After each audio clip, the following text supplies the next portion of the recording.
వందే మాత్రం. నేను మీ జర్నలిస్ట్ నవత. ఈమెను చూస్తే భారతీయుడు అని భావించే ఎవ్వడికైనా ఒళ్ళు మండాలి, కనిపిస్తే గుబ్బ మీద నుంచి గుయ్యమని కొట్టాలనిపించాలి. ఈమె అవమానిస్తుంది మన తల్లిని, భరతమాతని, భరతమాతకు చిహ్నమైన భారతీయ జెండాని.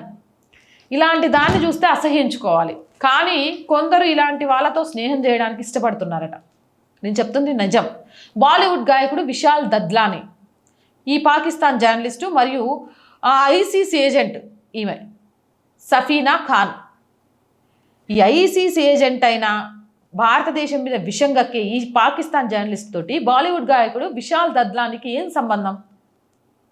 సఫీనా ఖాన్ భారతదేశాన్ని మరియు భారత జెండాను పదే పదే అవమానించారు. అయినప్పటికీ విశాల్ దద్లానీ ఆమెను కలిశారు, అది కూడా బహిరంగంగా.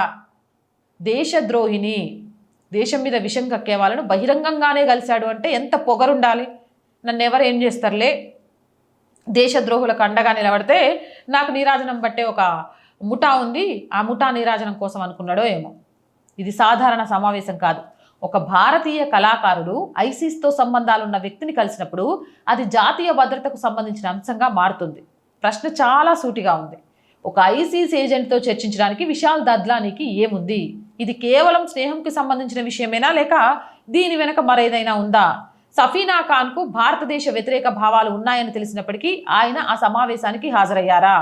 దేశద్రోహులకు భారతదేశంలో నివసించే హక్కు లేదు.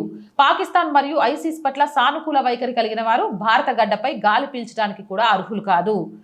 ఎన్ఐఏ ఇండియాకు విజ్ఞప్తి చేస్తున్నాం, ఈ విషయంపై తక్షణమే మరియు సమగ్రంగా దర్యాప్తు జరపండి. విశాల్ దద్లానీని విచారణ కోసం పిలిపించాలి. ఒకవేళ ఏదైనా కుట్ర ఉన్నట్లు రుజువైతే వీలైనంత త్వరగా ఆయన్ని అరెస్ట్ చేయాలి. దేశ భద్రత విషయంలో ఎటువంటి రాజీకి తావు లేదు. దేశద్రోహుల పట్ల ఎటువంటి మినహాయింపు ఉండకూడదు. అవునంటారా కాదంటారా? మీ అభిప్రాయం ఏంటి? కామెంట్ సెక్షన్లో పెట్టండి. మోర్ వీడియోస్ కోసం ఛానల్ వెంటనే సబ్స్క్రైబ్ చేయండి. ఆర్థికంగా ఆర్ వాయిస్కి చేతగా నిలవండి. మీరు చేసే చిన్న సహాయం కూడా ఈ ఛానల్ ఇంకా ముందుకెళ్ళడానికి ఎంతగానో ఉపయోగపడుతుంది. ఆర్థికంగా సపోర్ట్ చేయాలి అని అంటే సబ్స్క్రిప్షన్ పక్కనే జాయిన్ అనే బటన్ ఉంది. 1 to 5 లెవెల్స్ ఉన్నాయి. ఏదో ఒక లెవెల్లో సపోర్ట్ చేయండి. లేదా స్క్రీన్ మీద గూగుల్ పే, ఫోన్ పేతో పాటు అకౌంట్ డీటెయిల్స్ ఉన్నాయి. మీకు తోచిన సహాయాన్ని అందించవచ్చు. వ్యాపార ప్రకటనల కోసం, మార్కెటింగ్ యాడ్స్ కోసం 8328500576 నెంబర్ని సంప్రదించండి. జై హింద్, జై భారత్.